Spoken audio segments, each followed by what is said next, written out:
It's been over 6 months now since I've last made a video. Yeah, sorry about that. Inspiration really didn't hit until very recently. Anyway, hey there. I'm Mira Ghosty and I draw. Contrary to how it may seem, I actually draw a lot, mostly of my own personal characters and designs, and it's really over fan art. But sometimes I decide, hey, I want to redesign something. Now, I do have a few videos of this, but I've only ever really, sat down and redesigned something, a handful of times, maybe 4, and I think I only, made a video for 3, including this one.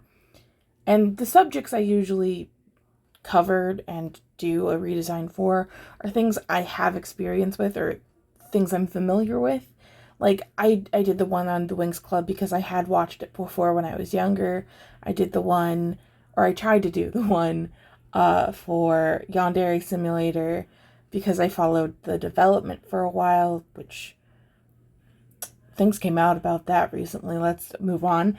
I did try to do one for Miraculous Ladybug before, but my brain just kind of went very far away from that into a completely different story territory. And then the last one before this, I redesigned Izuku Midoriya and explained my kind of grievances or things that I just kind of led to me not liking the show anymore. That's kind of the theme in all of this. These shows just stopped being fun to watch and I became dissatisfied, and this is just a fun way for me to look at the show and how in its writing and its characters and figure out exactly why I didn't end up enjoying myself anymore, and then trying to approach, well, what would I have to change to make it be something that I actually do enjoy. So from here, I'm sure you've seen from the title, I am actually going to be taking my hand at redesigning one of the main characters from The Miraculous Tales of Ladybug and Cat Noir, otherwise referred to more accurately as Miraculous Ladybug, or sometimes referred to in abbreviation as MLB. A little too close to an abbreviation to a completely different type of show. Now, it's a little hard for me to properly articulate all of the things that kind of led to me disliking the show. And I'm going to do my very, very best, but this might sound a bit disjointed or all over the place or not making a lot of sense. And it's mainly because I've dealt with these feelings internally and just never fully externally talked about them with other people, except for the people who also have similar problems with the show as me. So this is gonna be an interesting try of explaining my thoughts. To start, a brief explanation. Miraculous Ladybug is a sort of magical girl superhero type show that's made in France, following the two main characters, Ladybug and Cat Noir, whose civilian identities are Marinette Dubanchang and Adrienne Agreste. There is a whole slew of additional cast people that make up their schoolmates, their parents, one of those parents being Gabriel Agreste, Adrian's dad, and also the main villain of the series, because he's secretly Hawkmoth, who can turn people into villains if they feel strong negative emotions. And at that core basic level, that's an interesting show. There's a lot of shows that have been built off of teenagers with superpowers taking down supervillains and saving the day. There's so many. My Hero Academia is a good example of that.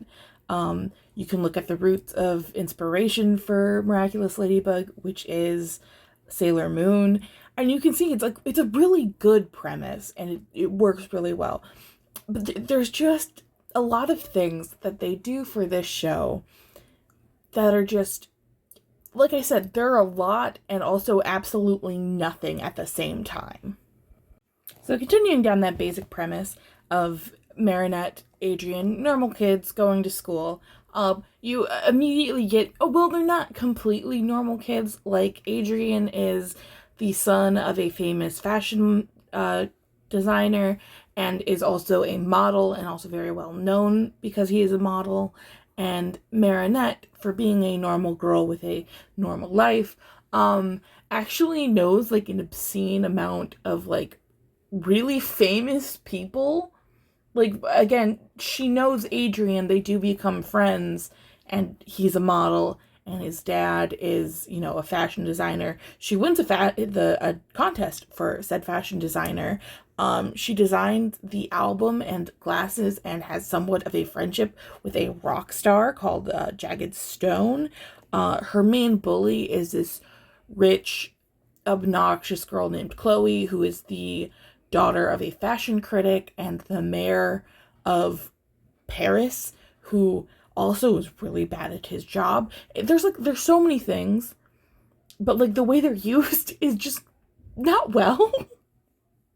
Like, I cannot stress enough how not well a lot of these things are used. Like, they could have pushed to make a lot more of like the backgrounds behind a lot of these kids and their parents a lot more normal. Like, they could have literally just made Chloe and Adrian just children of rich people. Like, that doesn't change much of anything, aside from the fact that like one aspect, which is that Gabriel Agreste, who is Hawkmoth, is supposed to be a fashion designer, but the fucking costumes he makes for himself as the villain, and then all of the villains he makes by just messing with their negative emotions, all look absolutely atrocious, like fashion disasters.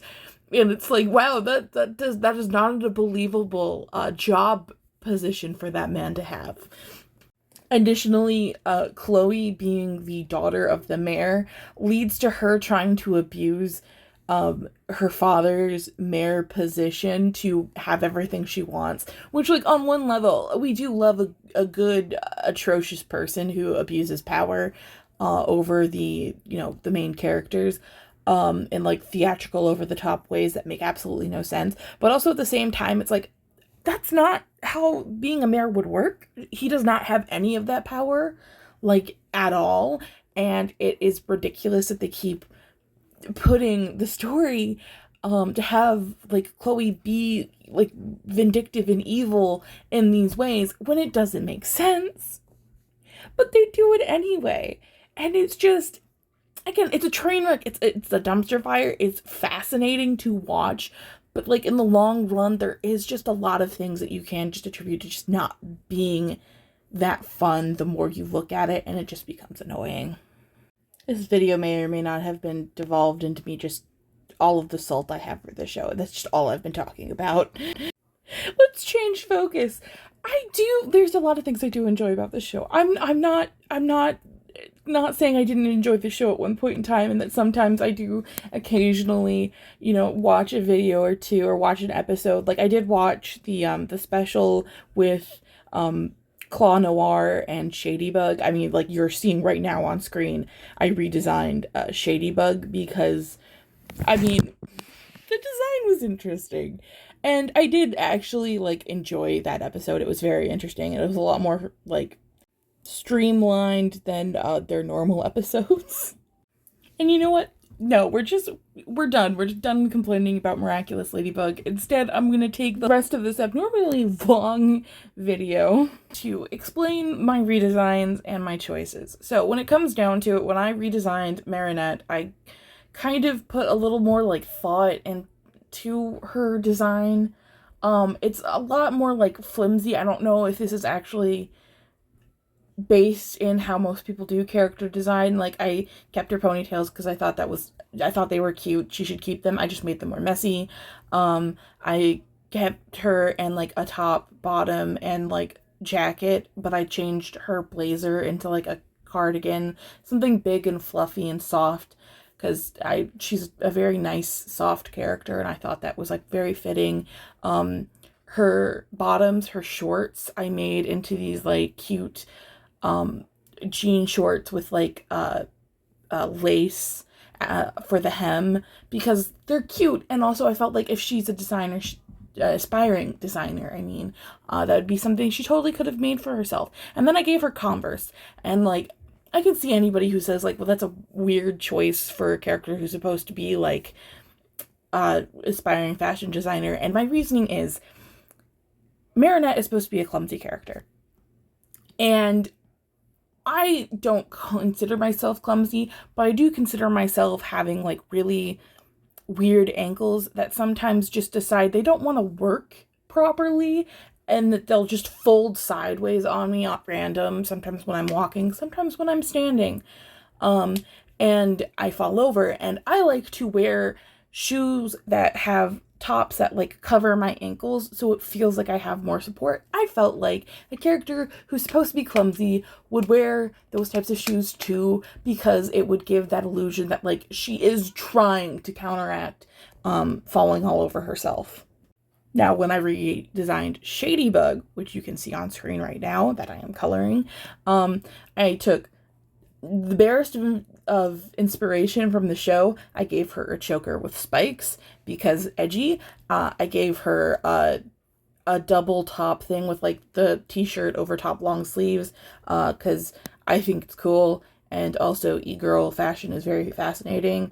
I gave her pops of color in the belts on her boots and her belt around her waist. And then I gave her ripped up black jeans. Simple. I also gave her higher ponytails because that's what I imagine when I think edgy ponytails.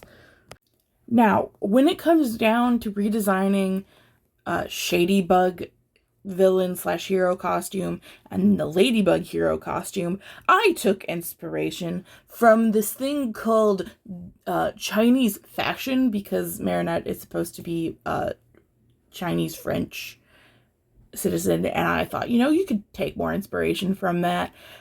So when I went down that route, I also went down this absolute rabbit hole, which was redesigning or simply just doing a design of Marinette with each of the miraculous, and not like all, how many are there? 19 miraculouses. No, I didn't do that. I took away the 12 of them. I only did the original 7, which is the ladybug, cat, fox, turtle, butterfly, peacock, and bee. I'm of the personal opinion that they should have kept it at 7. 19 was just way too much. Anyway, when I was designing all of them, I took inspiration specifically from just the history of Chinese fashion. I found this, like, wonderful graphic that did, like, a bunch of them through the different, like, dynasties and then recent centuries. And I was like, oh yeah, I can take, like, some really good, like, ideas from that to, like, implement into making these, like, hero costumes, like, look really cool. Although my bee design is very much based off of the Scarlet Lady AU. All of that aside, when I went down into just doing Ladybug's design, and then I did the Shadybug counterpart design, specifically for Ladybug, I took inspiration from the sleeves of Hanfu's because they're, like, big and billowy, and I thought that was cool. Makes the silhouette more interesting. So I gave her that. I made that red. I cut down the amount of red and polka dots because it's, like, in the creation lore of the making of Miraculous Ladybug, it was originally going to be a 2D animated series, but there was a problem with animating her polka dotted suit. So instead, they went 3D because then they didn't have to worry about drawing the individual black dots. And the solution to that, so they could have kept the 2D animation that looked really, really good, was literally cut down the amount of polka dots. Either you make them bigger, so there are less, or you cut down the surface area covered in polka dots, which would mean having more contrast. For instance, my choice to make it that it's a top that is red and with the black polka dots, and then her pants are black and she has black thigh-high boots. And to even add even more, like, bug motif to her, I made it look like the her pants had, like, a segmented bit to it to, make it look more insecty. That was your solution. That was my solution. So that's what I did. Anyway, I kept her ponytails because they're cute. I also changed her mask because, again, with the polka dots, didn't need to be there. So I just made it black with little white highlights in the corner. It's not shown on the actual drawing I did because I forgot, but in the little, like, preliminary reference images I did, that's what I made it. Anyway, now, when it comes down to Shadybug's design, I liked a lot about the show's version of Shadybug, like her first one before she had her whole spoiler alert, change of heart at the end and she became good. So I kept her hair. Literally almost all of her hair is the same. It's still the buns with the spikes and like the hair covering part of her eye with the red streak. I think that's cool. I also really like that she had red eyes in that, so for her like more villainous motif before she turned good, I also made it so her sclera was black and her irises were red, and then I flip-flopped on giving her a mask, so I just made it that like the area around her eyes is discolored, so it's hard to like pick out facial features. And then for the rest of her outfit, again, because I was still already drawing inspiration from the Hanfu and I like the big sleeves, I did that with my alternative Izuku design as well. Crop top, black top. I gave her spiky bits on her hood. I gave her spiky bits on the cuffs of the sleeves. And then I put the red polka dots on it because, alternate universe, anti-bug. I gave her red shorts. I'm starting to see too much of a correlation to that Izuku redesign with like one big black dot in the center. I gave her fishnets. I gave her red boots that have obviously steel toes with spikes on it. Got to keep the spiky bits. She has more piercings in my version, so her piercings become more spiky while she's transformed. When I came down to her mask, I flip-flopped a bit, so as normal, when she first shows up villain, the skin around her eyes are just discolored, and she has black sclera and red irises. But then at the end, when she turns over to being a hero instead, she gets a mask, just a normal mask. It's more pointed around her cheeks, and it's red with the white corners. And then her eyes are similar to My Hero Ladybug, which is the blue sclera with white irises, because I really like her looking more inhuman, or like heroes looking more inhuman, so it's harder to tell who they are because like the eyes are just so different from a normal person's. Anyway, that's it. That is everything I did. It's my Shadybug design, it's my Ladybug design, it's all of the Marinette with the 7 different Miraculouses, because in my version there are only the 7 in Paris, and the other 12 that they give us is just not there. This was really, really, really entertaining. I kind of had a lot of false starts trying to actually record the audio for this because I was just struggling to figure out what I wanted to say and feeling like I didn't have much of anything to say. So I'm proud of myself now. So here we have the final pieces. I will link where I post them, and hopefully you liked this video I made. See you eventually.